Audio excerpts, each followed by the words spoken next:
Hello everyone, स्वागत है आप सभी का इस वीडियो में। मैं हूं जनक कुमार। तो मैं आज से हीट ट्रीटमेंट सब्जेक्ट के बारे में पढ़ाना चालू कर रहा हूं। किसी किसी कॉलेज में ये एक अलग सब्जेक्ट हो सकता है, किसी कॉलेज की सिलेबस में हो सकता है कि ये मटेरियल साइंस या फिजिकल मेटलर्जी का पार्ट हो। ठीक है, जो भी हो, बट हीट ट्रीटमेंट जो है मेटलर्जी के लिए बहुत ही इंपॉर्टेंट होता है। तो मैं इस वीडियो सीरीज़ की शुरुआत कर रहा हूँ। आज हम पहला लेक्चर पढ़ेंगे हीट ट्रीटमेंट के बारे में। इसमें हम पढ़ेंगे टाइम टेम्परेचर ट्रांसफॉर्मेशन, जिसको ट्रिपल टी डायग्राम कहते हैं, उसके बारे में। ठीक है, तो हीट ट्रीटमेंट पढ़ने से पहले मैं आपको इसका बेसिक बता दूं कि हीट ट्रीटमेंट होता क्या है। देखिए, heat treatment is a combination of heating, soaking and cooling. मतलब हीट ट्रीटमेंट हम क्या करते हैं, मेटल को एक पर्टिकुलर टेम्परेचर तक हीट करते हैं, फिर उस टेम्परेचर में होल्ड करके रखते हैं, उसको होल्डिंग या सोकिंग बोलते हैं। फिर हम क्या करते हैं, उसको कूलिंग करते हैं, है ना। तो जब कूलिंग करते हैं तो अलग अलग रेट से कूल करते हैं, जैसे कभी फास्ट कूल कर दिए, कभी स्लो कूल कर दिए, या कभी इंटरमीडिएट कूलिंग रेट रखे। तो हर केस में आपकी जो मेटल की प्रॉपर्टी है वो अलग अलग निकल के आती है ना। तो इस तरीके से हम मेटल को इन तीनों के कॉम्बिनेशन से, हीटिंग, सोकिंग और कूलिंग के कॉम्बिनेशन से, हम मेटल में अपनी मनचाही प्रॉपर्टी ला सकते हैं, है ना। जैसा हमको ज़रूरत है, जिस जगह पे अपने को एप्लीकेशन करना है, जिस जगह पे यूज़ करना है, उस हिसाब से हम प्रॉपर्टी मेटल में, या बोल सकते हो स्टील में, हम क्या कर सकते हैं, जनरेट कर सकते हैं। ठीक है, तो ये हीट ट्रीटमेंट का हो गया पर्पस। तो हीट ट्रीटमेंट पढ़ने से पहले दो चीज़ों के बारे में जानना सबसे ज़रूरी होता है। एक है आपका आयरन कार्बन डायग्राम। ठीक है, मोस्ट इंपॉर्टेंट है, आपको आयरन कार्बन डायग्राम अच्छे से आना चाहिए। तो आयरन कार्बन डायग्राम के लिए मैंने ऑलरेडी वीडियोज़ बना के रखा हुआ है, 3 लेक्चर मैंने बना के रखे हुए हैं। आप यूट्यूब में अगर सर्च करोगे आयरन कार्बन डायग्राम बाय जनक कुमार, तो आपको वो वीडियोस मिल जाएंगे। तो मैं रिकमेंड करूँगा कि आप उस वीडियो को अच्छे से समझ लीजिए, आयरन कार्बन डायग्राम को। ठीक है, उसके बाद जो सेकेंड जिसके बारे में हमको जानकारी होना चाहिए वो है triple T diagram, time temperature transformation diagram. ठीक है, जिसके बारे में हम अभी इस वीडियो में पूरा कंप्लीट पढ़ने वाले हैं। तो आप सबको बोलूँगा कि आप पेन कॉपी लेके बैठ जाइए, है ना, और बहुत ध्यान से इस वीडियो को सुनिए। मैं बहुत ही आसान भाषा में, बहुत अच्छे तरीके से आपको पूरे कॉन्सेप्ट के साथ इसके बारे में बताऊंगा। अगर आप इस वीडियो को बहुत ही ध्यान से पढ़ लेते हो, समझ लेते हो, तो आपको और ज़्यादा मेहनत करने की ज़रूरत नहीं पड़ेगी, है ना। आपको 100% यहीं से आपको समझ में आ जाएगा।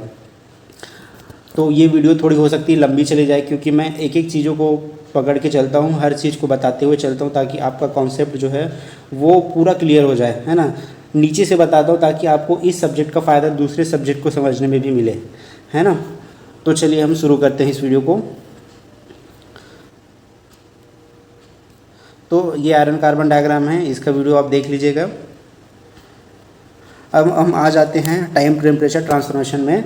तो ये जो डायग्राम आपको दिख रहा है ना, ये टाइम टेम्परेचर ट्रांसफॉर्मेशन डायग्राम है। ठीक है, अब यहाँ पे डायग्राम बनी हुई है तो आपको उतने अच्छे से समझ में नहीं आ रहा होगा। मैं आपको ये वीडियो, ये जो डायग्राम है वो बना के बताता हूँ, तब आपको ज़्यादा अच्छे से समझ। तो मैं यहाँ पे आपको ट्रिपल टी डायग्राम बना के दिखा रहा हूँ। तो देखिए, नाम आपका क्या है, डायग्राम का नाम है ट्रिपल टी डायग्राम। इसका फुल फॉर्म क्या है, time temperature and transformation diagram. ठीक है, टाइम टेम्परेचर ट्रांसफॉर्मेशन डायग्राम। मतलब यहाँ पे जो ये डायग्राम है वो किसके किसके बीच बनेगा, ये बनेगा आपके टाइम और टेम्परेचर के बीच में। ठीक है, और उससे, उस डायग्राम के थ्रू हम क्या जानेंगे, ये ट्रांसफॉर्मेशन कैसे हो रहा है। तो चलिए बनाना शुरू करते हैं। तो ट्रिपल टी डायग्राम में ये 2 एक्सिस होंगे आपके, ये पहला एक्सिस हो गया, इधर होगा आपका सेकेंड एक्सिस, है ना। तो ये वाला जो एक्सिस होगा ना, वो आपको वो बताएगा आपके टेम्परेचर को। ठीक है, ये इधर आपको बता रहा है टेम्परेचर। ठीक है, और ये वाला जो नीचे वाला है ये आपके बताएगा टाइम को। ठीक है, तो ये हो गया टाइम और टेम्परेचर। अब टेम्परेचर में जो है आपका अलग अलग टेम्परेचर होगा। अब ये जो ट्रिपल टी डायग्राम जो बनता है ना, वो एक पर्टिकुलर कंपोजिशन के लिए बनता है, एक पर्टिकुलर कंपोजिशन के स्टील के लिए बनता है। जैसे हम अभी बनाएंगे यूटेक्टॉइड स्टील के लिए, तो हमको पता है कि यूटेक्टॉइड स्टील में कितना कार्बन होता है, इसमें होता है 0.8% कार्बन। ठीक है, तो हम 0.8% कार्बन के लिए डायग्राम बना रहे हैं। ठीक है, यहाँ पे कार्बन जो है वो फिक्स है आपके मेटल में, आपकी स्टील में।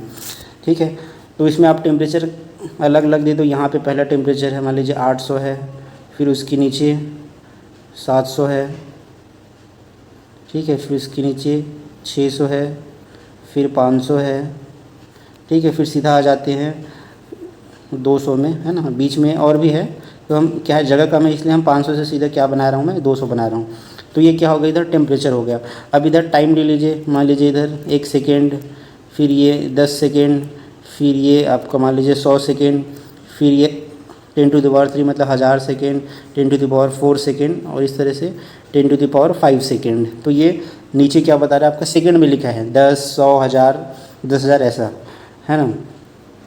तो इसको मैं ऐसे पूरा कंप्लीट कर लेता हूँ ये। अब देखिए हम किसके लिए बना रहे हैं, यूटेक्टॉइड स्टील के लिए। तो आपको पता है कि यूटेक्टॉइड स्टील में जो है ना फेज़ ट्रांसफॉर्मेशन कब होता है, जब आप मेटल को जब हम गर्म करते हैं ना, तो फेज़ ट्रांसफॉर्मेशन आपका होता है 723 डिग्री सेल्सियस में, है ना।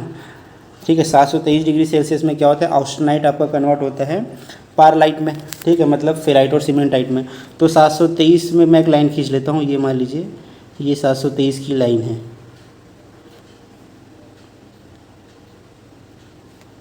ठीक है। ये आपकी क्या हो गई, 723 की लाइन हो गई, ठीक है, ये वाली लाइन।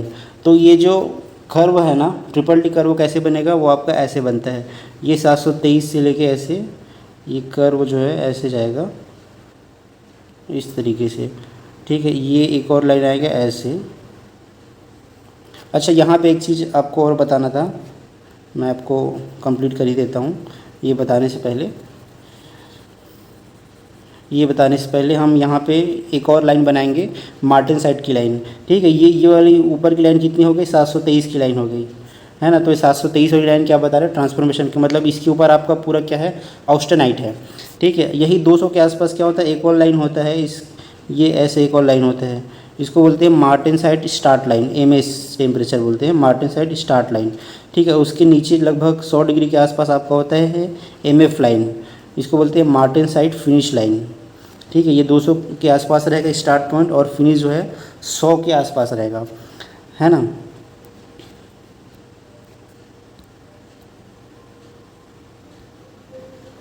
तो अब हम ले लेते हैं कोई और लाइन। तो अब हम बनाना चालू करते हैं आपका S कर्व, ठीक है। तो आपका जो S कर्व है ना,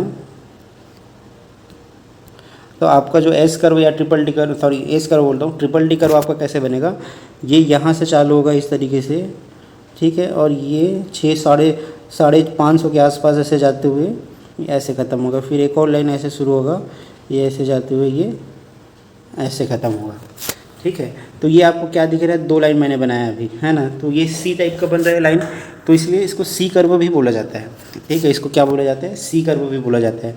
अब देखिए, अब जो मैंने 2 लाइन बनाया उसका क्या मतलब है, ठीक है। अब देखो हमने ये लाइन शुरुआत कहाँ से की, 723 से। तो 723 के ऊपर क्या है, पूरा आपका ऑस्टेनाइट है। तो इसके इस पार ये जो लाइन दिख रहा है ना, C लाइन, इसके इधर भी पूरा क्या है, अभी ऑस्टेनाइट है, इधर भी पूरा क्या है, अभी ऑस्टेनाइट है। तो अब बात आती है कि ये दोनों लाइन क्या बताता है। तो ये देखिए, ये जो पहला लाइन है ना, वो आपको बता रहे हैं ट्रांसफॉर्मेशन स्टार्ट लाइन। ये पहला लाइन को क्या बोलते हैं, ट्रांसफॉर्मेशन स्टार्ट लाइन, ठीक है। और ये जो दूसरा लाइन है इधर, इसको बोलते हैं ट्रांसफॉर्मेशन फिनिश लाइन। ये क्या बता रहा है आपका, ट्रांसफॉर्मेशन फिनिश लाइन को बता रहा है, ठीक है। अब इसमें ही ये इस वाले एरिया को, इसको बोलते हैं नोज ऑफ द कर्व। यहाँ पे जो दिख रहा है ना ये, ठीक है, ये कर्सर मैं यहाँ पे घुमा रहा हूँ, इसको बोलते हैं नोज ऑफ द कर्व। ये लगभग 550 डिग्री के आसपास होता है नोज ऑफ द कर्व। तो इसके नोज ऑफ द कर्व के अगर ऊपर बात करें, मतलब इस साइड, तो इस साइड आपको मिलता है पारलाइट फेज़।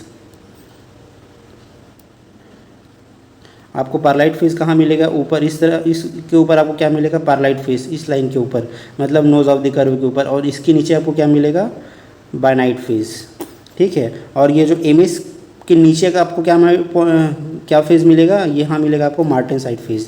ये जो MS लाइन है ना, इसके नीचे अगर आप जाओगे तो आपको क्या मिलेगा, मार्टेनसाइट फेज़ मिलेगा। तो यहाँ पे सारे फेज़ का मैंने बता दिया। तो देखिए, ये एक्चुअली में बताता कैसे है, कैसे फेज़ ट्रांसफॉर्मेशन होता है। मान लीजिए मेरे पास एक स्टील का सैंपल है, ठीक है। उस स्टील के सैंपल को मान लीजिए मैंने गर्म किया 800 डिग्री सेल्सियस तक, ठीक है। मैंने कहाँ गर्म किया, 800 डिग्री सेल्सियस तक, है ना। तो अब मान लीजिए मैंने उस स्टील को गर्म किया, अब उसको मैं क्या कर रहा हूँ, कूल कर रहा हूँ। तुरंत मैंने मान लीजिए कूल कर दिया 650 डिग्री में, तुरंत मैंने उसको कूल कर दिया विदाउट ट्रांसफॉर्मेशन, मतलब अभी उसमें ट्रांसफॉर्मेशन हुआ नहीं है, मैंने तुरंत उसको कूल कर दिया 800 से कितने में, 650 में। अब मान लीजिए मैंने 650 में कूल करके उस टेम्परेचर में 650 में मेटल को होल्ड करके रखा, है ना, मतलब उसी टेम्परेचर में मैंने होल्ड किया। तो होल्ड किया मतलब ऐसे टाइम जा रहा है ना, ये टाइम वाले में होल्ड किया, तो ऐसे मैंने होल्ड किया मान लीजिए इस लाइन के साथ।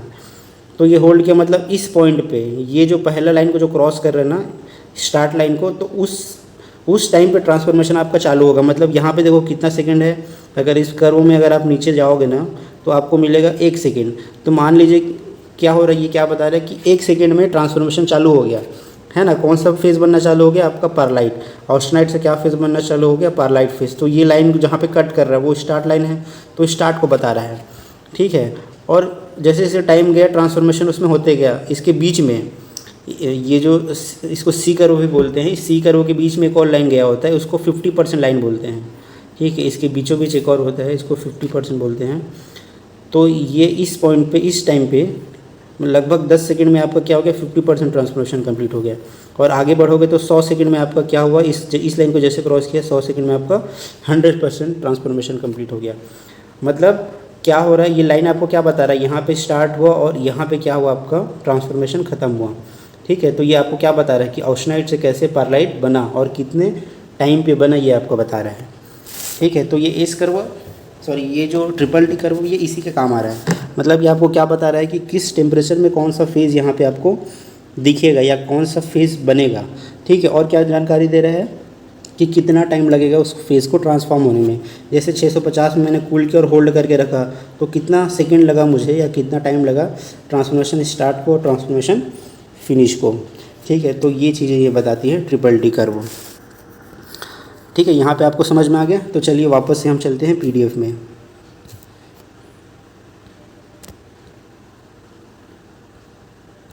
ठीक है, तो ये कर्व हमने बनाना सीख लिया। सेम यही वाला कर्व हमने अभी बना के देखा है। जैसे ये वाली जो लाइन है, पहली लाइन है, वो आपको क्या बता रहा है, ये आपका टेम्परेचर को बता रहा है, ठीक है। उसके बाद ये नीचे वाली आपको बता रहा है टाइम को, ठीक है। और ये जो 2 लाइन दी गई है, ये पहला लाइन ट्रांसफॉर्मेशन स्टार्ट लाइन है और सेकेंड लाइन क्या है, ट्रांसफॉर्मेशन फिनिश लाइन, ठीक है। तो इस लाइन के बाहर पूरा आपको क्या मिल रहा है, इधर ऑस्टेनाइट फेज़ है, ठीक है। और ये जो नोज़ ऑफ द कर्व है जो आपको 550 डिग्री सेल्सियस में मिलता है, इसके ऊपर अगर होगा ट्रांसफॉर्मेशन तो वहाँ पे आपका बनेगा पारलाइट फेज़, और इसके नीचे अगर ट्रांसफॉर्मेशन होगा तो आपका बनेगा बायनाइट फेज़, ठीक है। और अगर आपने किसी को बहुत जल्दी कूल कर दिया यहाँ से, तो ये जो एमएस लाइन है ना, तो एमएस लाइन के नीचे आपको क्या मिलेगा, मार्टेनसाइट मिलेगा, ठीक है। तो इस तरीके से आपका ये ट्रिपल टी कर्व जो है वो काम करता है। चलिए अब हम आगे देखते हैं। अब हम देख लेते हैं ट्रांसफॉर्मेशन के बारे में, फेज़ ट्रांसफॉर्मेशन।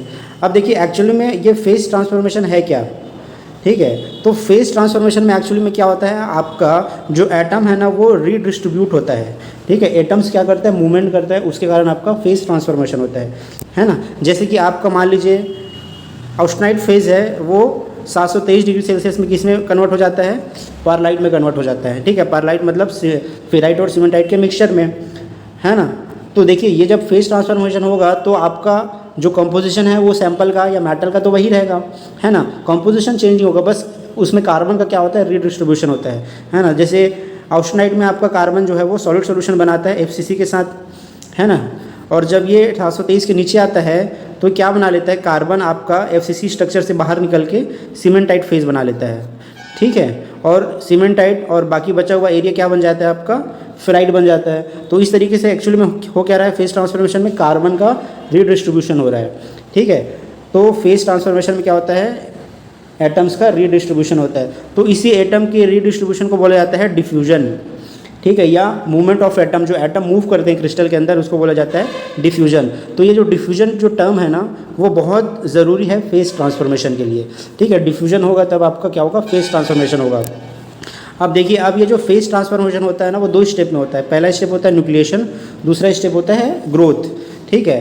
तो जब भी फेज़ ट्रांसफॉर्मेशन चालू होगा ना तो क्या होगा, आपका पर्टिकुलरली जो ग्रेन बाउंड्रीज होगी ना वहाँ से नए फेज़ के न्यूक्लियाई बनना चालू होगा। जैसे मान लीजिए आपका ऑस्टेनाइट है तो अब इसको आपका कन्वर्ट होना है किस में, पारलाइट में। तो जो पारलाइट फेज़ का जो पहला न्यूक्लियाई बनेगा ना वो ग्रेन बाउंड्रीज या कोई डिफेक्ट से होगा या कोई प्रेसिपिटेट होगा, वहाँ से बनना चालू होगा।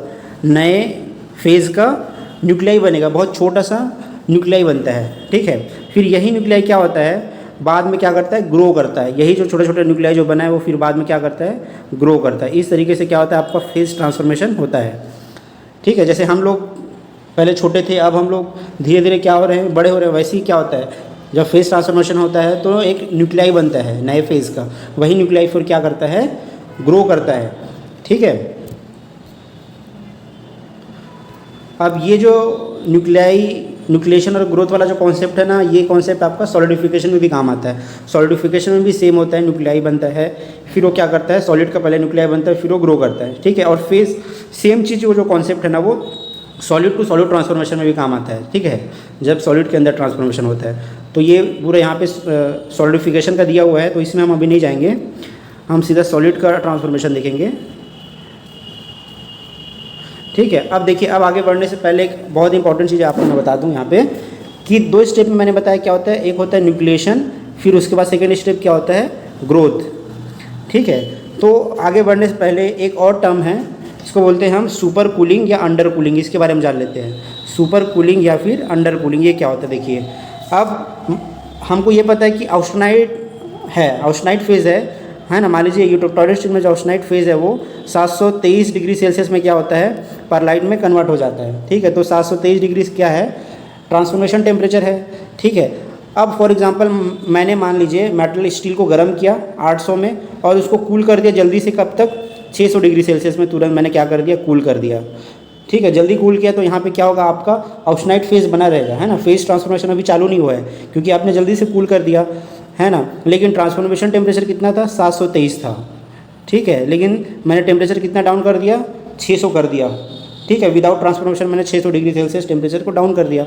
तो ये जो टेम्परेचर डिफरेंस निकल के आएगा ना 600 और 723 के बीच, ये कितना आएगा आपका, 123 डिग्री सेल्सियस। तो ये 123 डिग्री सेल्सियस को क्या बोलेंगे, अंडर कूलिंग या सुपर कूलिंग, ठीक है। यहाँ पे कितना डिग्री सेल्सियस का अंडर कूलिंग हो गया, 123 डिग्री सेल्सियस का, ठीक है। अब मान लीजिए, अब एक और सिनेरियो है ना, अज्यूम कर लेते हैं कि मान लीजिए मैंने टेम्परेचर स्टील को गर्म किया और उसको तुरंत ठंडा कर दिया 500 डिग्री सेल्सियस में विदाउट चेंजिंग द फेस, मतलब जल्दी से मैंने इसको कूल कर दिया, ठीक है। तो फेस चेंज हो नहीं पाया, तो अभी भी क्या है, ऑस्टेनाइट फेज है मान लीजिए, ठीक है। अब मान लीजिए 500 डिग्री सेल्सियस में फेस चेंज होना है, तो अब आपको अंडर कूलिंग कितना मिल जाएगा, 500 माइनस 723, तो यहाँ पे आपको मिल जाएगा 223 डिग्री सेल्सियस का अंडर कूलिंग मिल जाएगा, ठीक है। तो ये क्या होता है, अंडर कूलिंग। अब ये अंडर कूलिंग का क्या इफेक्ट है, देखिए मैंने क्या बताया था, न्यूक्लिएशन होता है और क्या होता है, ग्रोथ होता है। तो अंडर कूलिंग आपका जितना ज़्यादा होगा ना, अंडर कूलिंग को डेल्टी से डिनोट करते हैं, अंडर कूलिंग जितना ज़्यादा होगा न्यूक्लिएशन भी उतना ही ज़्यादा होगा, ठीक है। उतना ज़्यादा क्या बनेगा, आपका न्यूक्लियाई बनेगा, और ग्रोथ क्या होगा, कम होगा, ठीक है। और इसके उल्टा अगर आपका अंडर कूलिंग कम है, अंडर कूलिंग कम है तो न्यूक्लिएशन कम होगा और ग्रोथ जो है वो क्या होगा, ज़्यादा होगा, ठीक है। इस चीज़ को आप लिख लो और याद कर लो अच्छे से। अब इसका क्या इफेक्ट पड़ेगा, अगर न्यूक्लिएशन ज़्यादा होगा तो क्या होगा, देखिए अगर ज़्यादा न्यूक्लियाई बनेगा, है ना, आपका हर जगह पे न्यूक्लियाई बनेगा, तो अगर न्यूक्लियाई बनेगा तो क्या होगा, सारे न्यूक्लियाई क्या हो पाएंगे, ग्रोथ नहीं कर पाएंगे, क्योंकि एक न्यूक्लियाई जो है दूसरे न्यूक्लियाई की ग्रोथ को रोक देगा, ठीक है। तो यहाँ पे आपका क्या बनेगा, न्यूक्लिएशन अगर ज़्यादा होगा तो आपका ग्रेन बाउंड्रीज क्या हो जाएगा, छोटा हो जाएगा, या ग्रेन्स का साइज़ क्या हो जाएगा, छोटा हो जाएगा, ठीक है। मतलब वहाँ पे आपको फाइन स्ट्रक्चर मिलेंगे, ठीक है, फाइन स्ट्रक्चर या लो ग्रेन साइज़ के मेटल आपको मिलेंगे अगर न्यूक्लिएशन क्या है, ज़्यादा है तो, ठीक है। वही इसके उल्टा अगर न्यूक्लिएशन कम है तो, न्यूक्लिएशन कम है तो क्या होगा, ग्रोथ ज़्यादा होगा, क्योंकि कम न्यूक्लियाई बनेंगे तो वो जब ग्रो करेंगे तो उनको सबको बड़ा बड़ा एरिया मिलेगा, ठीक है। तो इससे आपका क्या होगा, न्यूक्लिएशन अगर कम होगा तो ग्रोथ आपका ज़्यादा होगा और ग्रेन बाउंड्रीज आपका क्या हो जाएंगे, ग्रेन बाउंड्रीज यहाँ पे आपके बड़े हो जाएंगे, ठीक है। मतलब यहाँ पे आपको क्या मिलेगा, कोर्स ग्रेन स्ट्रक्चर मिलेगा, ठीक है। तो इस चीज़ को आप याद रखिए, क्योंकि कोर्स और फाइन का ना मैकेनिकल प्रॉपर्टी से बहुत ज़्यादा रिलेशन है, ठीक है। अगर ग्रेन्स के साइज़ अगर छोटे होते हैं तो मटेरियल का स्ट्रेंथ ज़्यादा होता है, ठीक है ना। अगर ग्रेन्स का साइज़ बड़ा होता है, कोर्स ग्रेन होता है, तो स्ट्रेंथ क्या हो जाता है, उससे कम हो जाता है, ठीक है। ये चीज़ है। अब देख लेते हैं ये जो नेक्स्ट कर्व है, इसको बोलते हैं एस कर्व, ठीक है। ये आपका जो दिख रहा है ना, इसको बोला जाता है एस कर्व। अब भाई अभी एस कर्व कैसे बनता है, ये एस कर्व ना दो के बीच में बनता है, एक तो fraction of transformation versus time, ठीक है। किसके किसके बीच बनता है, fraction of transformation versus time के बीच में ये एस कर्व बनता है।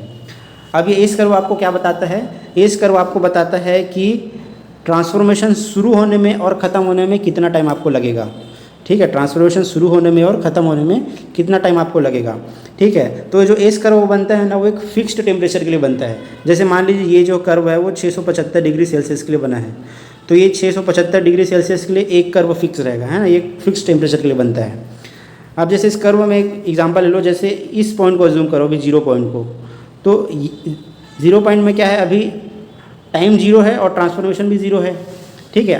टाइम 0 है तो आपका ट्रांसफॉर्मेशन भी 0 है, ठीक है। अब मैंने क्या किया, मान लीजिए मेटल को गर्म करके उसको 675 डिग्री सेल्सियस में ला के होल्ड कर दिया, है ना। पहले टेम्परेचर बहुत ज़्यादा था, अब मैंने इसको ठंडा कर दिया 675 डिग्री सेल्सियस में, और इसको मैंने इस टेम्परेचर में होल्ड करके रखा। तो क्या होगा, कुछ समय बाद आपका ट्रांसफॉर्मेशन चालू होगा। तो ये जो पॉइंट बताएगा ना, ये पहला पॉइंट, ये आपको बता रहा है ट्रांसफॉर्मेशन स्टार्ट पॉइंट। तो यहाँ से क्या होगा, ट्रांसफॉर्मेशन आपका शुरू होगा कुछ समय बाद, मान लीजिए 1 सेकंड बाद आपका ट्रांसफॉर्मेशन शुरू हो रहा है। फिर जैसे जैसे टाइम बीतेगा आपका ट्रांसफॉर्मेशन क्या होगा, ट्रांसफॉर्मेशन बढ़ते जाएगा, ठीक है। फेज ट्रांसफॉर्मेशन आपका चालू होगा, ठीक है। मान लीजिए टाइम के साथ ऐसा फेज ट्रांसफॉर्मेशन चालू हुआ, तो इस पॉइंट पे आके इतने सेकंड बाद आके आपका 50% ट्रांसफॉर्मेशन कंप्लीट हो गया। उसके बाद फिर टाइम बढ़ते गया और फिर यहाँ पे इस टाइम पे आकर के, मान लीजिए इस टाइम पे आकर के क्या हुआ, आपका 100% ट्रांसफॉर्मेशन जो है वो कंप्लीट हो गया, ठीक है। तो ये इस कर्व आपको क्या बता रहा है, एक फिक्स टेम्परेचर में कितने टाइम में ट्रांसफॉर्मेशन स्टार्ट होगा और कितने टाइम में ट्रांसफॉर्मेशन फिनिश होगा, ये आपको बता रहा है, ठीक है। अब इसका जो शेप है ना, वो एस साइज़ का होता है, एस जैसे होता है, इसलिए इसको एस कर्व बोला जाता है। अब ये एस कर्व जो है ना, बहुत इंपॉर्टेंट होता है। इसी एस कर्व के थ्रू हम क्या बनाते हैं, आपका ट्रिपल टी कर्व बनाते हैं, ठीक है। इस कर्व की मदद से ही आपको क्या बनता है, ट्रिपल टी कर्व बनता है, ठीक है। अब देखिए, ट्रिपल टी कर्व को आप प्रैक्टिकली नहीं बना सकते हैं, ठीक है। लैब में एक्सपेरिमेंट करके आप डायरेक्टली ट्रिपल टी कर्व नहीं बना सकते, आपको पहले क्या बनाना पड़ेगा, एस कर्व बनाना पड़ेगा। तो एस कर्व क्या होता है, लैब में प्रैक्टिकल के थ्रू आप बनाते हो बहुत सारे एस कर्व, और उन बहुत सारे एस कर्व की मदद से आप क्या बनाते हो, ट्रिपल टी कर्व बनाते हो। आप देख लेते हैं एस कर्व कैसे बनता है प्रैक्टिकली या लैब में। देखो, मान लीजिए फॉर एग्जांपल मेरे पास स्टील के सैंपल है, उसका कॉम्पोजिशन कितना है, 0.8% है, ठीक है। मैंने स्टील के बहुत सारे सैंपल लिए जिसका कॉम्पोजिशन 0.8% है, ठीक है। अब मैंने इस स्टील के सैंपल को क्या किया, गर्म किया। कितने डिग्री सेल्सियस में गर्म किया, मान लीजिए 800 डिग्री सेल्सियस में मैंने इस स्टील के सैंपल को, बहुत सारे सैंपल को गर्म कर दिया 800 डिग्री सेल्सियस में, है ना। और इसमें कौन सा फेज़ बन जाएगा 800 डिग्री सेल्सियस में, आपका यहाँ आपका बन जाएगा ऑस्टेनाइट फेज़, ठीक है। अब मैंने क्या किया, एक एक करके ये सैंपल निकाला और दूसरे बाथ में डालते गया। तो दूसरे बाथ का क्या टेम्परेचर है, दूसरे बाथ का मान लीजिए टेम्परेचर है यहाँ पे 675 डिग्री सेल्सियस। तो मैंने क्या किया, स्टील सैंपल निकाल के किस में डाल दिया भाई, सेकेंड बाथ में डाल दिया जिसका टेम्परेचर है 675 डिग्री सेल्सियस। अब मैंने क्या किया, एक सैंपल को मैंने 1 सेकेंड तक यहाँ होल्ड किया 675 में, फिर मैंने उसको क्या कर दिया, कॉन्चिंग कर दिया, ठीक है। तो उस सैंपल का फिर मैं माइक्रो स्ट्रक्चर चेक करूँगा जिसको मैंने 1 सेकेंड होल्ड किया था, और देखूँगा कि कितना % उसमें पारलाइट बन गया है, ठीक है। 1 सेकेंड में कितना % पारलाइट बना है, तो वहाँ से आपको एक्सपेरिमेंट से पता चल जाएगा कि कितना पारलाइट आपका बना है, ठीक है। क्योंकि जितना पारलाइट यहाँ बनना होगा बनेगा, बाकी आपका क्या बन जाएगा, कॉन्चिंग के कारण मार्टेनसाइट बन जाएगा। तो आप ये चेक कर लो कि 1 सेकेंड में कितना पारलाइट बना, ठीक है। तो वो क्या बताएगा, ट्रांसफॉर्मेशन को स्टार्ट को बताएगा, ठीक है। जितने सेकंड बाद ट्रांसफॉर्मेशन स्टार्ट होगा आपको सैंपल से, एक्सपेरिमेंट से पता चल जाएगा। फिर मैं क्या करूँगा, सेकंड सैंपल को 2 सेकंड होल्ड करूँगा, फिर तीसरे सैंपल को फिर मान लीजिए 10 सेकंड होल्ड करूँगा, फिर चौथे 5वें, ऐसे करके अलग अलग टाइम तक इसमें होल्ड करते जाऊँगा, है ना। और ये पता लगाते जाऊँगा कि कितना % उसमें ट्रांसफॉर्मेशन हुआ है ना। 1 सेकंड वाले सैंपल में कितना ट्रांसफॉर्मेशन हुआ, 2 सेकंड वाले में कितना हुआ, 10 सेकंड वाले में कितना हुआ। तो इस तरीके से मुझे क्या पता चल जाएगा कि कितने सेकंड में कितना ट्रांसफॉर्मेशन हो रहा है। तो इसी एक्सपेरिमेंट के बेस में मैं क्या चीज़ तैयार कर लूँगा, मैं अपना एस कर्व तैयार कर लूँगा, ठीक है। इसके बेस में हम क्या तैयार कर लेंगे भाई, एस कर्व तैयार कर लेंगे। जैसे मान लीजिए 1 सेकंड होल्ड किया तो मान लीजिए 1% बना, है ना। फिर मान लीजिए मैंने 10 सेकंड होल्ड करने वाला 10 सेकंड होल्ड किया जिस सैंपल को, वहाँ पे आपका 50% बन गया मान लीजिए, और जिसमें 100 सेकंड के लिए होल्ड किया दिया उसमें 100% बन गया। तो इस तरीके से अलग अलग पॉइंट मिलेगा, और सारे पॉइंट को जब आप जोड़ोगे ना, तो इस तरीके से आपको क्या बन जाएगा, ये एस कर्व बन जाएगा। अब इसी एस कर्व की मदद से हम क्या बना लेंगे भाई, ट्रिपल टी कर्व बना लेंगे। वो चीज़ कैसे बनेगा, देखो। अब मान लीजिए मैंने 675 डिग्री सेल्सियस के लिए क्या किया था, ये एक्सपेरिमेंट किया था मैंने, एस कर्व बनाया, ठीक है। तो ये आपका एस कर्व बन गया 675 डिग्री सेल्सियस के लिए। अब आप अज्यूम करिए नीचे में कोई कर्व नहीं है यहाँ पे, है ना। आप अज्यूम करिए यहाँ पे कोई ट्रिपल टी कर्व नहीं है। अब देखो ट्रिपल टी कर्व कैसे बनेगा, तो ये आपका 675 डिग्री सेल्सियस के लिए बना है ये इस कर्व। तो मैं क्या करूँगा, इस ग्राफ में 675 डिग्री सेल्सियस का एक पॉइंट लूँगा, एक लाइन खींच दूँगा ऐसे, ठीक है। ऐसे एक लाइन खींच दूँगा 675 डिग्री सेल्सियस के लिए। अब यहाँ पे मैं क्या लिखूँगा कि ट्रांसफॉर्मेशन स्टार्ट कब हुआ। इस कर्व से आपको पता चल जाएगा कि मान लीजिए ट्रांसफॉर्मेशन इतने सेकंड बाद चालू हुआ है ना, मान लीजिए यहाँ पे आपका 15 सेकंड बाद चालू हुआ है ना, तो इस कर्व में क्या कर दूंगा, इस लाइन में वो पॉइंट को ऐसे पॉइंट आउट कर लूँगा कि 10 सेकंड बाद चालू हुआ तो मुझे ये पहला पॉइंट मिल गया, ठीक है। और ट्रांसफॉर्मेशन फिनिश कब हुआ, तो मान लीजिए मेरा 1500 सेकंड बाद नहीं, मान लीजिए 500 सेकंड बाद आपका ट्रांसफॉर्मेशन फिनिश हुआ, तो मैं इसी में ही इसी पॉइंट में एक इस लाइन को नीचे लाते हुए मुझे सेकंड पॉइंट मिल जाएगा, ये वाला ट्रांसफॉर्मेशन फिनिश लाइन। तो ये 2 पॉइंट मुझे मिल गया, ट्रांसफॉर्मेशन स्टार्ट पॉइंट और ये फिनिश पॉइंट है ना, उस पर्टिकुलर टेम्परेचर के लिए। वैसे ही मैं क्या करूँगा, बहुत सारा एस कर्व बनाऊंगा, ये 675 के लिए होगा, सेम मैं 600 के लिए बनाऊंगा, तो 600 के लिए जब बनाऊंगा तो फिर मुझे 2 पॉइंट मिल जाएंगे ऐसे, है ना। सेम मैं 700 के लिए बनाऊंगा तो फिर मुझे दो पॉइंट मिल जाएंगे इस तरीके से, ठीक है। तो इस तरह से अलग अलग टेम्परेचर के लिए मैं जो एस कर्व बनाऊंगा और एस कर्व से 2 पॉइंट डिटरमाइन कर लूँगा कि स्टार्ट पॉइंट है, ये फिनिश पॉइंट है, और जब सबको मैं जोड़ दूंगा तो मुझे क्या मिल जाएगा, इस तरीके से ट्रिपल डी कर्व मिल जाएगा, ठीक है। तो नंबर ऑफ एस कर्व की मदद से हम एक क्या बना रहे हैं, ट्रिपल डी कर्व बना रहे हैं, ठीक है। अब ये सारे कॉन्सेप्ट मैं आपको क्यों बता रहा हूँ, क्योंकि ये सारी चीज़ें ना आपको समझने के काम आती है कि ट्रिपल डी कर्व में एक्चुअली में बना कैसे है, ठीक है। अगर ये आप जानेंगे कि बना कैसे है तो उसका आप इंपॉर्टेंस भी समझ जाओगे। अब यहाँ पे एक और चीज़ जानिए, अंडर कूलिंग का क्या इफेक्ट होता है एस कर्व में, है ना। अब देखिए अंडर कूलिंग जितना ज़्यादा होगा, मैंने आपको क्या बताया था, अंडर कूलिंग जितना ज़्यादा होगा उतना ज़्यादा न्यूक्लिएशन होगा, ठीक है। न्यूक्लियाई ज़्यादा बनेंगे, ग्रोथ कम होगा, ठीक है। इससे आपको फाइन स्ट्रक्चर मिलेंगे। तो देखिए अंडर कूलिंग जितना ज़्यादा होगा ना, ट्रांसफॉर्मेशन उतना ही फास्ट होगा। क्या होगा, ट्रांसफॉर्मेशन क्या होगा, उतना फास्ट होगा जितना आप अंडर कूलिंग करोगे, ठीक है। जैसे यहाँ पे ये डेल्टी बता रहा है, डेल्टी लार्ज मतलब अंडर कूलिंग ज़्यादा है। मान लीजिए मैंने टेम्परेचर को ठंडा कर दिया 600 डिग्री सेल्सियस में विदाउट ट्रांसफॉर्मेशन और इस टेम्परेचर में होल्ड किया, तो आपका ट्रांसफॉर्मेशन जल्दी हो जाएगा, आपका 1 सेकंड में ही ट्रांसफॉर्मेशन स्टार्ट हो जाएगा, ठीक है। मान लीजिए आपने अंडर कूलिंग कम दिया, मान लीजिए 650-75 डिग्री सेल्सियस में आप ट्रांसफॉर्मेशन कराना चाह रहे हो, तो आपका ट्रांसफॉर्मेशन स्टार्ट लेट से होगा, ठीक है। क्योंकि आप हाई टेम्परेचर में ट्रांसफॉर्मेशन कराना चाह रहे हो, तो टेम्परेचर जितना ज़्यादा होगा ना, हाई होगा ना, ट्रांसफॉर्मेशन उतना क्या होगा, लेट होगा, ठीक है ना। और जितना कम टेम्परेचर में आप ट्रांसफॉर्मेशन कराना चाहोगे ना, उतना ट्रांसफॉर्मेशन क्या होगा, फास्ट होगा, ठीक है। टेम्परेचर जितना कम होगा ट्रांसफॉर्मेशन फास्ट होगा, टेम्परेचर ज़्यादा होगा तो ट्रांसफॉर्मेशन क्या होगा, लेट होगा, ठीक है। ये चीज़ सेम चीज़ आपको बता रहा है ये कर्व, ये अंडर कूलिंग का आपका इफेक्ट है।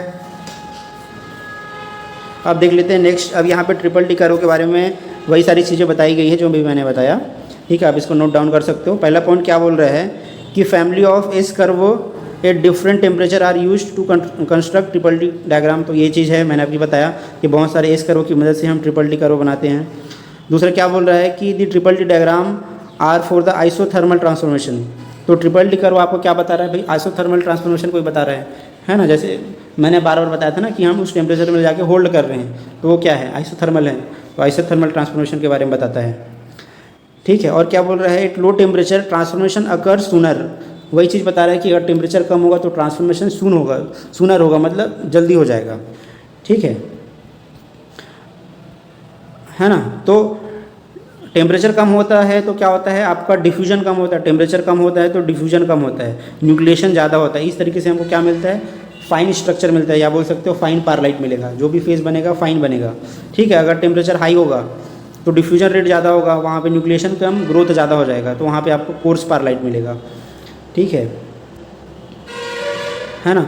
अब एक चीज़ और है कि जो ऑस्टेनाइट फेज़ होता है ना, वही क्या होता है, दूसरे फेज़ में कन्वर्ट होता है। ऑस्टेनाइट फेज़ ही है जो दूसरे फेज़ में कन्वर्ट होता है। अगर एक बार फेज़ आपका परलाइट बन गया तो कभी वो बाइनाइट नहीं बन सकता, ठीक है। इस चीज़ को आप याद रखोगे। जैसे मान लीजिए मैंने मेटल को गर्म किया 800 डिग्री सेल्सियस में, अब उसको मैंने ऐसे ठंडा किया, ऐसे, है ना। ऐसे ठंडा कर रहे हो मतलब क्या हुआ, परलाइट बनना यहाँ शुरू हो गया और यहाँ पे परलाइट बनना फिनिश हो गया। मतलब आपका जितना भी ऑस्टेनाइट्स है ना, वो क्या बन चुका है, परलाइट बन चुका है। अब आप इसके टेम्परेचर को कितना भी नीचे ले जाओ, बाइनेटिक रीजन तक ले जाओ, मार्टेनसाइट तक ले जाओ, तब भी इसमें फेज़ चेंज नहीं होगा, क्योंकि फेज़ आपका चेंज हो चुका है, परलाइट आपका फेज़ बन चुका है, ठीक है। तो केवल ऑस्टेनाइट ही वो फेज़ है जो दूसरे फेज़ में कन्वर्ट हो सकता है, ठीक है। इस चीज़ को आप याद रखिए। तो ये सब चीज़ें मैंने आपको बता दिया, ठीक है। ये कर्व भी आपको वही चीज़ बता रहा है कि मान लीजिए आपको 723 में आपने गर्म किया तो वहाँ पर ऑस्टेनाइट फेज़ था, फिर मान लीजिए आपने इसको 650 डिग्री सेल्सियस में ठंडा करके होल्ड करके रखा, तो इस पॉइंट पे आपका ट्रांसफॉर्मेशन चालू होगा, ठीक है। उसके बाद कुछ समय बाद यहाँ पे 50% ट्रांसफॉर्मेशन कंप्लीट हो जाएगा डॉटेड लाइन के पास, फिर यहाँ पे पॉइंट डी में आपका क्या हो जाएगा, 100% ट्रांसफॉर्मेशन जो है वो कंप्लीट हो जाएगा, ठीक है। अब इसी में दो चीज़ आप देख रहे हो, ये जो पारलाइटिक रीजन है ना, उसमें दो टाइप के पारलाइट बन रहे हैं। ऊपर आपको दिख रहा है कोर्स पारलाइट, नीचे आपको दिख रहा है फाइन पारलाइट, ठीक है। तो ऐसा क्यों बोल रहा है, क्योंकि अगर आप हाई टेम्परेचर में ट्रांसफॉर्मेशन कराओगे ना, तो जैसे मैंने बताया हाई टेम्परेचर में ट्रांसफॉर्मेशन कराओगे तो वहाँ पे क्या बनेगा, कोर्स पारलाइट बनेगा। वहीं लो टेम्परेचर में ले जाकर ट्रांसफॉर्मेशन कराओगे तो आपको क्या बनेगा, फाइन पारलाइट बनेगा, ठीक है। अब यहाँ पे जैसे इस डायग्राम में दिख रहा है, ये आपका कोर्स पारलाइट है, यहाँ पे आपका फेराइट और सीमेंटाइट दूर दूर है, और ये इस वाले डायग्राम को देखिए, ये आपका फाइन पारलाइट है, ठीक है। यहाँ पे आपको पता भी नहीं चल रहा, ब्लैक ब्लैक दिख रहा है, एक्चुअली में इसका रेजोल्यूशन बढ़ाओगे तो ये भी एक पारलाइट ही है। तो ये फाइन पारलाइट है और ये इधर का ये कोर्स पारलाइट है। अब थोड़ा सा जान लेते हैं बायनाइट के बारे में। तो बायनाइट आपका कब बनता है, बायनाइट आपका 540 डिग्री सेल्सियस के नीचे ही बनता है, ठीक है, क्योंकि उसके ऊपर आपका पारलाइट बनता है। तो ये जो बायनाइट है ना, वो दो टाइप के होते हैं, एक होता है अपर बायनाइट, एक होता है लोअर बायनाइट। तो अपर बायनाइट आपका फॉर्म होता है 300 से 540 डिग्री सेल्सियस के बीच, ठीक है। तो इसका स्ट्रक्चर कैसे रहता है, इसमें फेराइट के नीडल्स रहते हैं, नीडल्स मतलब सुई के शेप का रहता है। फेराइट के नीडल्स रहते हैं जो कि सेपरेटेड होते हैं बाई लॉन्ग सीमेंटाइट पार्टिकल्स, ठीक है। डायग्राम में आपको दिखा देता हूँ, ये फोटो में, ये यहाँ पे क्या है, फेराइट है, ये जो फेरेटिक रीजन है। तो ये फेराइट जो है वो नीडल शेप का होता है, और इसके बीच बीच में क्या होता है, ऐसे सीमेंटाइट होते हैं, ठीक है। ये होता है आपका लोअर बायनाइट, सॉरी अपर बायनाइट। और लोअर बायनाइट आपका फॉर्म होता है 200 से 300 डिग्री सेल्सियस के बीच में। इसमें क्या होता है, फेराइट के प्लेट्स होते हैं, इस तरीके से आपका फेराइट का ऐसा प्लेट होगा, इसके बीच में फिर सीमेंटाइट का रॉड या ब्लेड होगा, ऐसे इसके बीच बीच में ऐसे। जैसे यहाँ पे आप देखिए, ये जो दिख रहा है ना, ये स्ट्रक्चर वही है। यहाँ पे आपका क्या है, ये बोला फेराइट है, इसके बीच बीच में आपका सीमेंटाइट का ब्लेड जैसे दिख रहा है। तो ये इस टाइप का शेप होता है लोअर बायनाइट का। अब देखिए दोनों ही केस में आप देख रहे हो, बायनाइट के केस में, कि इसमें नीडल लाइक स्ट्रक्चर होता है, ठीक है, या थिन ब्लेड जैसे स्ट्रक्चर होता है ना। तो ये जो नीडल लाइक स्ट्रक्चर होता है ना, वो मटेरियल को जनरली ब्रिटल बना देता है, क्योंकि नीडल लाइक स्ट्रक्चर होगा, अगर नीडल लाइक मतलब सुई के जैसे स्ट्रक्चर होगा, नुकीला ना, तो वो क्या करता है, वो क्रैक को प्रमोट करता है, वहाँ से क्रैक फॉर्मेशन जल्दी होता है, ठीक है। तो इससे मेटल में क्रैक जल्दी जनरेट होगा, तो मेटल उससे क्या हो जाता है, ब्रिटल हो जाता है, ठीक है। तो ये बायनाइट क्या होता है, बहुत ही ब्रिटल होता है। अभी जो बायनाइट है ना, वो भी मिक्सचर ही है आपका, फेराइट और सीमेंटाइट का ही मिक्सचर है, ठीक है। परलाइट भी आपका दोनों का मिक्सचर है, बट जो परलाइट है ना, वो लैमिनर मिक्सचर होता है दोनों का, ठीक है। और बायनाइट जो है वो नॉन लैमिनर मिक्सचर होता है, ठीक है। तो ये है, ठीक है, ये चीज़ मैंने आपको बता दिया कि bainite is a non laminar mixture of ferrite and cementite. अब एक चीज़ और मैं अभी आपको बताया था कि बायनाइट कभी भी ना कंटिन्यूस कूलिंग से आपको नहीं मिल सकता, ठीक है। कंटिन्यूस कूलिंग मतलब मान लीजिए मैंने मेटल को गर्म किया 800 डिग्री सेल्सियस में, फिर मैं इसको ठंडा करते जा रहा हूँ लगातार, ऐसे करके क्या कर रहा हूँ, इसको ठंडा कर रहा हूँ ऐसे, तो ये कंटिन्यूस कूलिंग हो गया। ऐसे ठंडा करने का मतलब क्या होता है, इसको बोलते हैं कंटिन्यूस कूलिंग। आप कंटिन्यूसली क्या कर रहे हो, टाइम के साथ इसका टेम्परेचर कम हो रहा है, कंटिन्यूस कूलिंग कर रहे हो।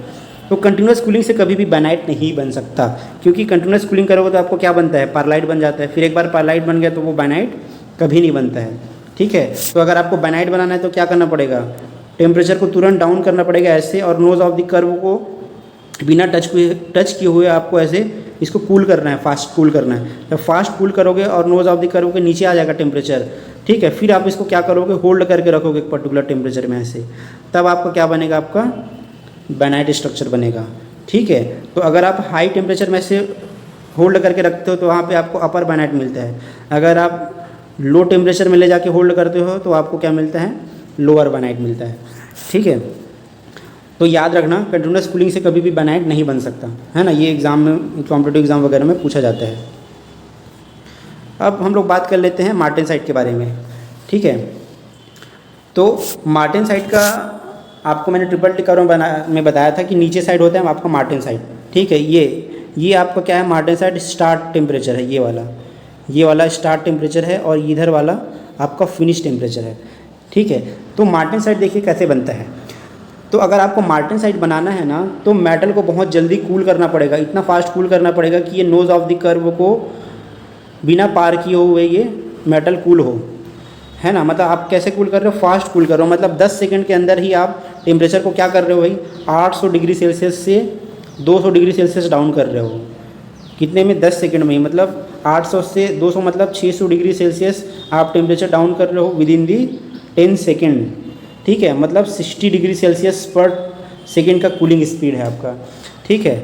इस कर्व के हिसाब से, अगर इस कर्व में अगर आपको बनाना है मार्टेनसाइट तो, है ना, तो आप 60 डिग्री सेल्सियस पर सेकेंड की स्पीड से जब आप कूल करते हो ना, तब आपको क्या बनता है भाई, मार्टेनसाइट बनता है। अगर कूलिंग रेट आपने स्लो कर दिया, है ना, तो क्या हो जाएगा, ये जो है लाइन कैसे जाएगा, ऐसे जाना चालू हो जाएगा, ऐसे, है ना। तो नोज़ ऑफ द कर्व को ये पार कर गया, तो यहाँ पे क्या हो गया, कुछ अमाउंट में ऑस्टेनाइट जो है वो पारलाइट में कन्वर्ट हो गया, क्योंकि इस लाइन को पार कर दिया, मतलब आपका क्या फेज़ बन गया भाई, पारलाइट बन गया। तो कुछ अमाउंट में आपका पारलाइट फेज़ बन जाएगा और बाकी बचा हुआ फेज़ आपका क्या बन जाएगा, मार्टेनसाइट बनेगा। तो यहाँ पे आपको पारलाइट और मार्टेनसाइट का मिक्सचर मिल जाएगा, ठीक है। अगर आपने लेट कर दिया तो आपका पारलाइट बन जाएगा कुछ अमाउंट में।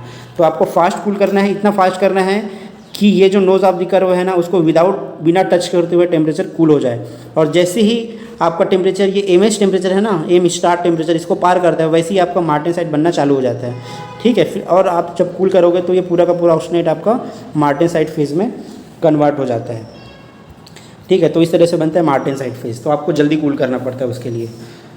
तो थोड़ा सा इसके बारे में जान लेते हैं। तो martensite forms when austenite is rapidly cooled या क्वांच्ड टू रूम टेम्परेचर, ठीक है। तो मार्टेनसाइट कैसे बनता है, जब हम मेटल को क्वांचिंग कर देते हैं, तुरंत कूलिंग कर देते हैं रूम टेम्परेचर में, तब आपको क्या बनता है, मार्टेनसाइट बनता है। सेकेंड आपका क्या बोल रहा है, it forms nearly instantaneously when the required low temperature is reached, ठीक है। The austenite martensite does not involve diffusion. अब यहाँ पे दो चीज़ बोला गया है कि मार्टेनसाइट आपका तुरंत बनता है, जैसे ही आप एमएच टेम्परेचर को पार करते हो ना, ठंडा करते हो, तो तुरंत आपका ऑस्टेनाइट जो है वो मार्टेनसाइट में कन्वर्ट हो जाता है, ठीक है। और ये एक डिफ्यूजन लेस प्रोसेस है, इसमें डिफ्यूजन इन्वॉल्व नहीं होता है। क्यों नहीं होता है भाई, क्योंकि मैंने आपको ये चीज़ बताया था कि डिफ्यूजन जो है ना वो टेम्परेचर से रिलेटेड है। टेम्परेचर ज़्यादा होगा तभी डिफ्यूजन होगा, क्योंकि डिफ्यूजन होने के लिए ना आपको क्या चाहिए, थर्मल एनर्जी चाहिए, ठीक है। एटम्स को मूव करने के लिए क्या चाहिए, थर्मल एनर्जी। तो अगर आप टेम्परेचर एकदम डाउन कर दोगे तो थर्मल एनर्जी मिलेगी नहीं एटम को, तो वहाँ पे क्या होगा, डिफ्यूजन नहीं होगा। तो हम यहाँ पे क्या कर रहे हैं, मेटल को तुरंत ही ठंडा कर दे रहे हैं, तो वहाँ पे डिफ्यूजन होने के चांसेस नहीं हैं।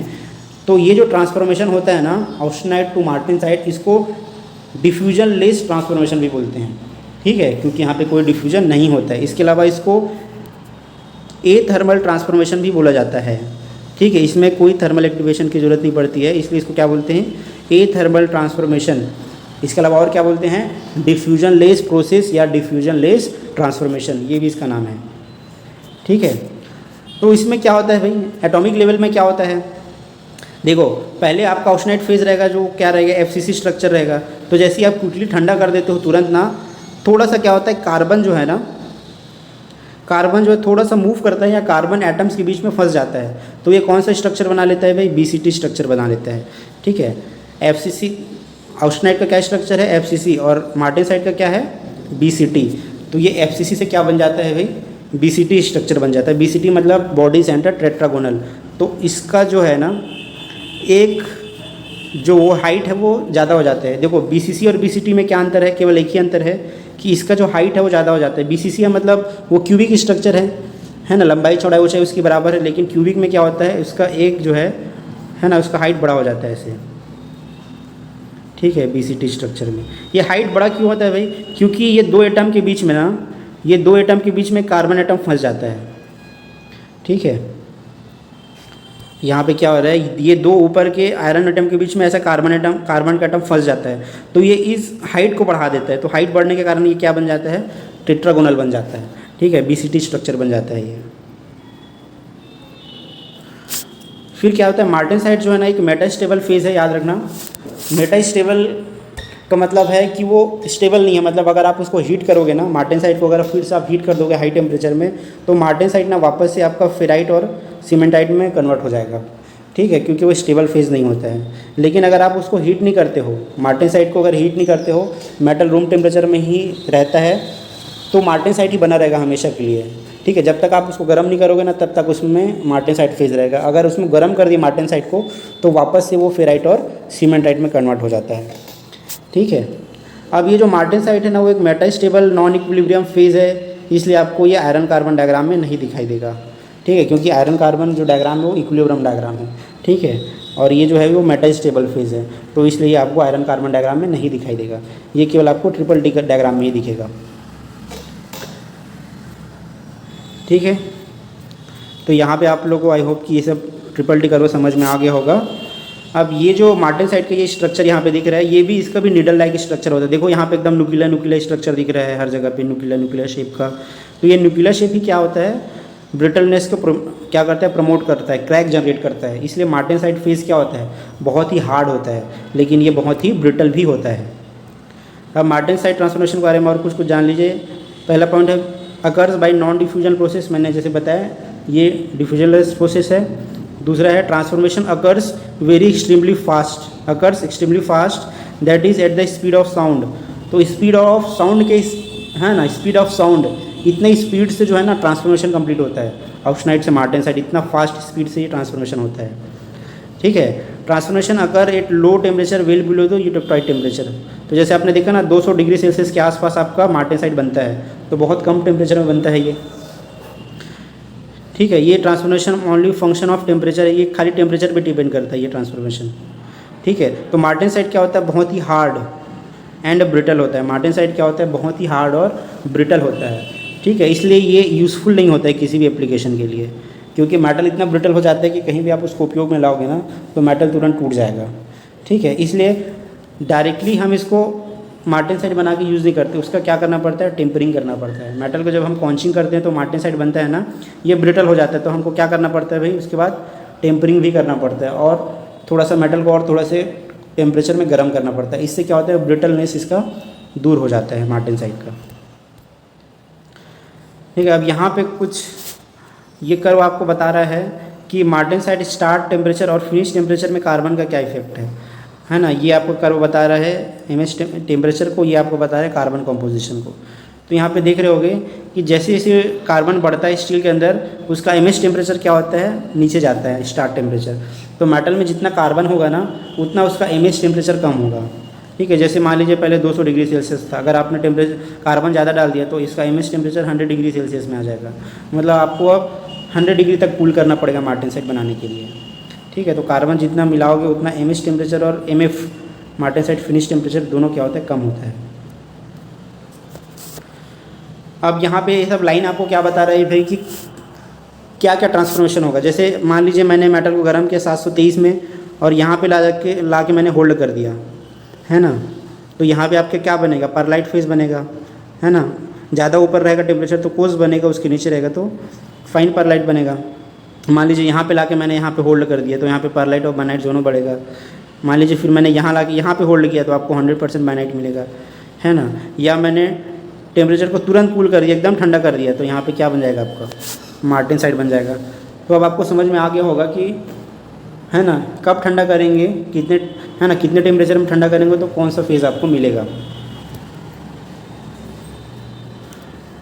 अब देखिए, अब हमने अभी तक जो कर्व देखा था ना वो यूटेक्टाइड स्टील के लिए देखा था, मतलब 0.8% कार्बन के लिए देखा था, है ना, 0.8% कार्बन के लिए देखा था। लेकिन क्या होगा अगर आप कार्बन कंपोजिशन चेंज करोगे ना तो आयरन कार्बन डायग्राम के हिसाब से भी ट्रांसफॉर्मेशन टेम्परेचर भी चेंज हो जाता है ना। जैसे आपका आयरन कार्बन डायग्राम में क्या होता है ऐसे, तो ये आपका क्या है, ये वाला पॉइंट आपका क्या है, यूटेक्टॉइड स्टील है, तो यहाँ पे गामा डायरेक्टली किस में कन्वर्ट होगा भाई, पारलाइट में। और वहीं अगर मैं हाइपो यूटेक्टॉइड स्टील की बात करूँगा तो यहाँ पे कूल करूँगा तो कैसे होगा, यहाँ पे आपका पहले आपका फेराइट फेज बनेगा, है ना। पहले आपको प्रो यूटेक्टाइड फेराइट बनेगा, फिर वो बचा हुआ सीमेंटाइड फिर यहाँ पे नीचे पारलाइट में कन्वर्ट होगा, है ना। वही अगर मैं हाइपर यूटेक्टाइड को अगर कूल करूँगा तो क्या होगा, पहले आपका सीमेंटाइड बनेगा, यहाँ पे इस लाइन के नीचे आपका क्या बनेगा, सीमेंटाइड बनेगा, प्रो यूटेक्टाइड सीमेंटाइड, ठीक है। फिर इस लाइन के नीचे जितना भी ऑक्साइड होगा वो फिर पारलाइट में कन्वर्ट होगा। तो यहाँ पे यूटेक्टाइड नहीं है तो आपको क्या मिलेगा, प्रो यूटेक्टाइड फेराइट या फिर प्रो यूटेक्टाइड सीमेंटाइट मिलेगा। तो उस केस में ट्रिपल डी कर्व आपका अलग हो जाएगा, ठीक है। देखिए हर एक ट्रिपल डी कर्व ना एक सर्टेन कॉम्पोजिशन के लिए बनता है। ठीक है, जैसे ये यहाँ पे ये आपको डायग्राम दिख रहा होगा ना, ये हाइपर यूरोक्टॉइड स्टील के लिए है, इसमें 0.35% कार्बन है। तो ये ट्रिपल डी कर्व अलग हो जाएगा। क्यों अलग होगा भाई? क्योंकि यहाँ पे आपको फेराइट भी मिलेगा, ये जो यहाँ पे दिख रहा है यहाँ पे फेराइट फेज भी मिल जाएगा, है ना। तो इस लाइन के नीचे 800 डिग्री सेल्सियस के नीचे आपका क्या है, 100% ऑस्टेनाइट है। लेकिन 800 से नीचे आ रहे हो तो आपको क्या मिल रहा है, फेराइट फेज कन्वर्ट हो गए। तो ये क्या है, प्रो यूरोक्टॉइड फेराइट बनना चालू हो गया है। ठीक है, उसके बाद फिर इसको जब आप कूल करते हो 723 के नीचे, तब आपको फिर क्या मिलता है भाई, गामा, फिर आपको मिलता है परलाइट, है ना। तो इस तरीके से हाइपर यूरोक्टॉइड स्टील के लिए मिलेगा। वहीं हाइपर यूरोक्टॉइड होगा तो भाई आपको क्या मिलेगा, सीमेंटाइट मिलेगा, प्रो यूरोक्टॉइड सीमेंटाइट 800 के नीचे। फिर ये जो ऑस्टेनाइट, जो बचा हुआ ऑस्टेनाइट है वो परलाइट में कन्वर्ट हो जाएगा, है ना, 723 डिग्री सेल्सियस में आकर के। तो आपको आयरन कार्बन डायग्राम को और ट्रिपल डी कर्व दोनों को क्या करना है, रिलेट करना है। अब यहाँ पे ये पॉसिबल ट्रांसफॉर्मेशन को बता रहा है जो भी हमने पढ़ा, है ना। मान लीजिए आपके पास ऑस्टेनाइट फेज है, आपने स्लो कूलिंग किया, तो देखिए जब आप स्लो कूलिंग करोगे तो आपको क्या मिलेगा भाई, परलाइट मिलेगा। ठीक है, मॉडरेट कूलिंग करोगे तो क्या मिलेगा आपको, बाइनाइट मिलेगा। अगर फास्ट कूलिंग करोगे तो आपको क्या मिलेगा, मार्टेनसाइट मिलेगा। ठीक है, यहीं पे और अगर डिटेल से पढ़ोगे तो क्या होगा, अगर एकदम स्लो कूल करोगे तो आपको कोर्स परलाइट मिलेगा। ठीक है, और एकदम स्लो ना करके थोड़ा सा फास्ट कूल करोगे तो आपको फाइन परलाइट मिलेगा। ठीक है, मतलब परलाइट रीजन में 2 रीजन बताया था ना, कोर्स और फाइन का। ठीक है, वैसे ही बाइनाइट में क्या होगा, बाइनाइट के रीजन में अगर आप स्लो कूल करोगे तो आपको क्या मिलेगा भाई, अपर बाइनाइट मिलेगा। ठीक है, अगर फास्ट कूल करोगे बाइनाइटिक रीजन में तो आपको लोअर बाइनाइट मिलेगा। ठीक है, और अगर आप एकदम फास्ट कूल कर रहे हो, जो नोज ऑफ द कर्व को बिना टच किए हुए अगर आप कूलिंग कर रहे हो तो वहाँ पे आपको मार्टेनसाइट मिलेगा। ठीक है, तो आप देख रहे हो कि ना रेट ऑफ कूलिंग के हिसाब से आपको क्या मिल रहा है, आपको मेटल में फेज मिल रहा है। ठीक है, अब देखिए ये फेज कैसे प्रॉपर्टी को इफेक्ट करता है, इसको भी समझ लीजिए यहीं पे ही। जैसे मैंने बोला ना कि अगर स्लो कूलिंग करोगे थोड़ा तो वहाँ पे क्या बनेगा भाई, कोर्स परलाइट बनेगा। ठीक है, थोड़ा फास्ट करोगे तो फाइन परलाइट बनेगा। ठीक है, इसके बाद और उससे अगर फास्ट करोगे तो आपका अपर बाइनाइट बनेगा, उससे और करोगे तो लोअर बाइनाइट बनेगा, फिर उससे और ज़्यादा फास्ट कर दिए तो आपको लास्ट में क्या बनेगा, मार्टेनसाइट बन जाएगा। ठीक है, तो ये क्या हो रहा है कि रेट ऑफ कूलिंग के हिसाब से आपका अलग अलग फेज बन रहा है। तो देखिए अगर कोर्स परलाइट बनेगा ना तो वो सबसे सॉफ्ट होगा, उसका स्ट्रेंथ क्या होगा, सबसे कम होगा, क्योंकि कोर्स स्ट्रक्चर है। ठीक है, फाइन परलाइट का क्या बनेगा भाई, यहाँ पे 1 मिनट, है ना। फाइन परलाइट का भाई यहाँ पे क्या बनेगा, फाइन परलाइट जो होगा थोड़ा सा उससे इसका स्ट्रेंथ ज़्यादा होगा। ठीक है, अपर बाइनाइट का फिर उससे ज़्यादा होगा, लोअर का उससे ज़्यादा होगा, और मार्टेनसाइट का जो है वो सबसे ज़्यादा होगा। तो आप क्या कर रहे हो, जैसे जैसे आप नीचे आ रहे हो आपका स्ट्रेंथ जो है वो बढ़ रहा है।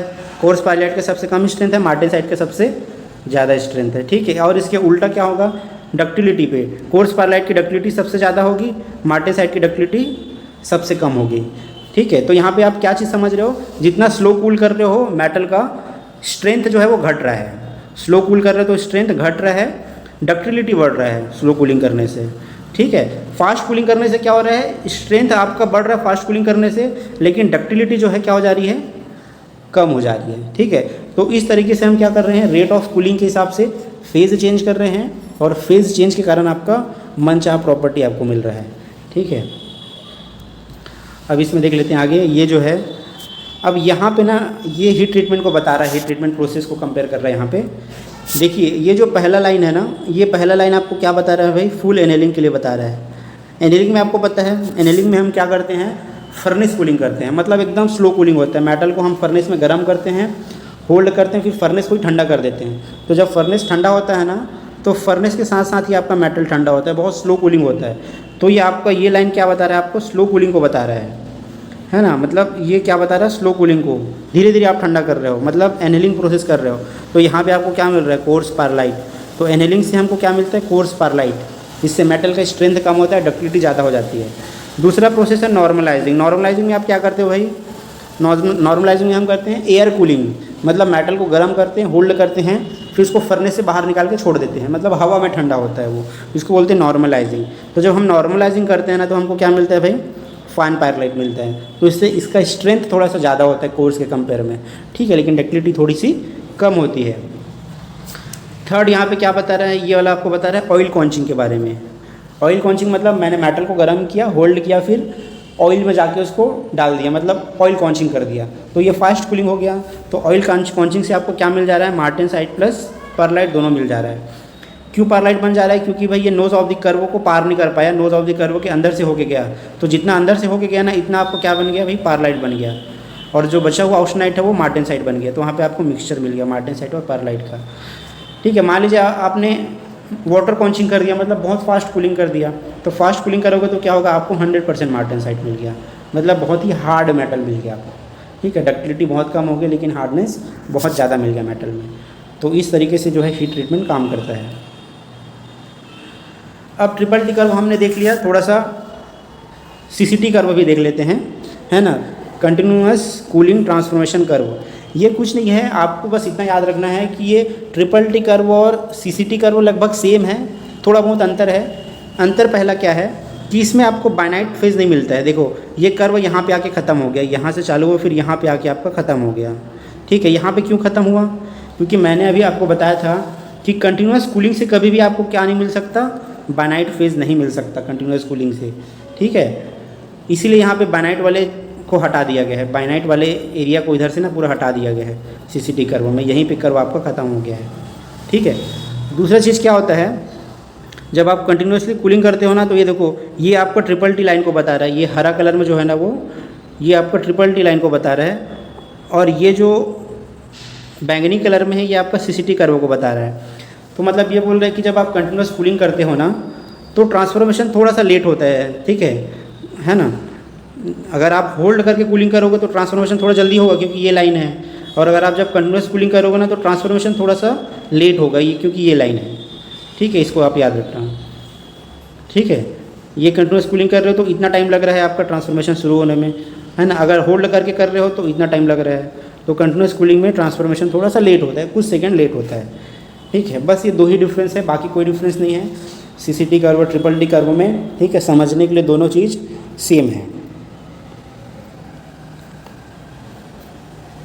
ये सारी चीज़ें आपको यहाँ पे बताई गई है, ठीक है। तो यहाँ पे हम अलग अलग रेट से जब हम कूलिंग करते हैं, जैसे इसी कर्व में देख लो, ये जो पहला लाइन है ये आपका कूलिंग रेट बता रहा है 35 डिग्री सेल्सियस पर सेकंड की स्पीड से जब आप कूल कर रहे हो तब आपको क्या मिल रहा है, पूरा परलाइट मिल रहा है। क्योंकि देखिए आपको कैसे पता चलेगा कि कितना परलाइट बना है या कितना मार्टेनसाइट बना है, तो आपको पता चल जाए। जैसे ये पहला लाइन देखिए, ये पहला लाइन क्या हो रहा है, स्टार्ट लाइन को टच कर लिया मतलब परलाइट बनना स्टार्ट हो गया, उसके बाद ये फिनिश लाइन को भी क्रॉस कर गया है, स्टार्ट लाइन को भी क्रॉस कर गया, फिनिश लाइन को भी क्रॉस कर गया, तो ये आपका 100% परलाइट वहाँ पे बनेगा, क्योंकि स्टार्ट लाइन और फिनिश लाइन दोनों को क्रॉस कर दिया है ये, ठीक है। लेकिन अगर मान लीजिए आप ऐसे कूल करते हो कि कर्व ऐसे जाता है, ये ऐसे जा रहा है ना, तो ये कूलिंग जब आप जा रहे हैं तो ये जो है ना स्टार्ट लाइन को तो क्रॉस कर गया है लेकिन फिनिश लाइन को क्रॉस नहीं कर पाया है, ठीक है। फिनिश लाइन को क्रॉस ना करके बीच से होते हुए चला गया है, तो यहाँ पे आपका 50% परलाइट बना होगा, क्योंकि ये 50% को ही क्रॉस किया है ना। मतलब आपका जो ऑस्टेनाइट है ना वो केवल 50% ही परलाइट में बदला होगा, है ना, क्योंकि फिनिश लाइन को टच नहीं किया है, 50% लाइन को बस टच करते हुए चला गया है, तो आपका 50% ही ऑस्टेनाइट जो है परलाइट में कन्वर्ट हुआ, और बचा हुआ जो 50% ऑस्टेनाइट था वो आपका मार्टेनसाइट में कन्वर्ट हो गया, ठीक है। तो यहाँ पे 50% परलाइट और 50% मार्टेनसाइट बनेगा। अगर कूलिंग रेट कितना होगा, अगर ऐसे जाएगा तो, ठीक है। तो 35 डिग्री सेल्सियस पर सेकंड की कूलिंग से करोगे तो आपको क्या मिल रहा है, 100% परलाइट, है ना। अब मान लीजिए 100, मैंने ये लाइन खींचे तो मान लीजिए इसका रेट आपका 100 डिग्री सेल्सियस पर सेकंड है, तो 100 डिग्री सेल्सियस पर सेकंड की स्पीड से मैं कूल कर रहा हूँ तो आपको 50-50 मिल रहा है मार्टेनसाइट और परलाइट।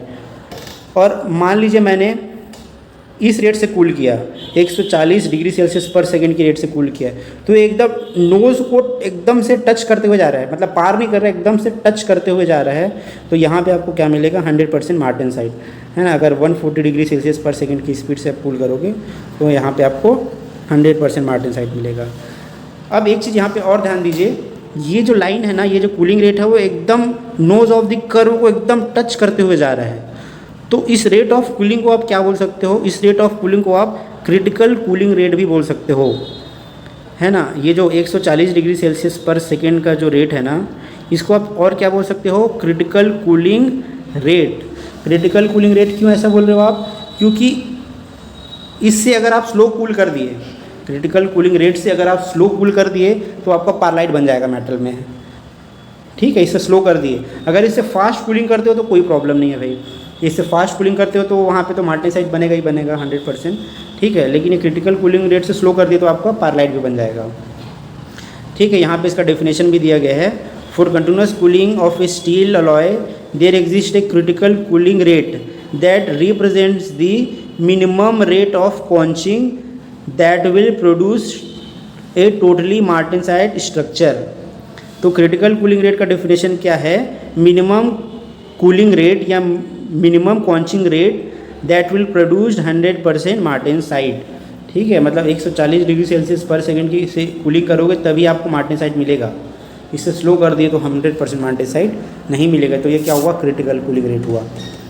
अब ये कोई फिक्स नहीं है भाई हर मेटल के लिए, हर मेटल हर अलॉय स्टील के लिए ना, मैंने बताया था ना, हर कॉम्पोजिशन के लिए अलग अलग ट्रिपल डी कर्व बनता है, ठीक है, तो हर स्टील के लिए अलग अलग ट्रिपल डी कर्व बनेगा, है ना।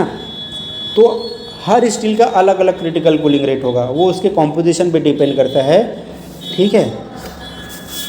तो हर स्टील का, हर मेटल सैंपल का क्रिटिकल कूलिंग रेट अलग अलग होगा, है ना, किसी का 140 है तो किसी का 200 भी हो सकता है, किसी का 100 भी हो सकता है, वो उसके कॉम्पोजिशन पे डिपेंड करता है, ठीक है।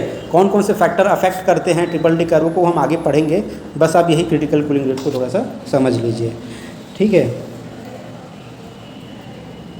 तो ये वही सेम चीज़ फिर से बता रहा है आपका, है ना, अलग अलग हीट ट्रीटमेंट प्रोसेस में कौन सा स्ट्रक्चर आपका बन रहा है, इसको आप अच्छे से देख लीजिए, याद कर लीजिए, है ना, क्योंकि ये बहुत ही कॉन्सेप्चुअल है, कॉम्पिटिटिव एग्जाम वगैरह में भी जनरली आ सकता है ये, ठीक है। तो चलिए हम इस लेक्चर को यहीं पे ख़त्म करते हैं, ट्रिपल डी कर्व का कॉन्सेप्ट यहाँ पे ख़त्म होता है। नेक्स्ट लेक्चर में हम देखेंगे एनहेलिंग, नॉर्मलाइजिंग और क्वांचिंग प्रोसेस को एकदम डिटेल से देखेंगे, ठीक है।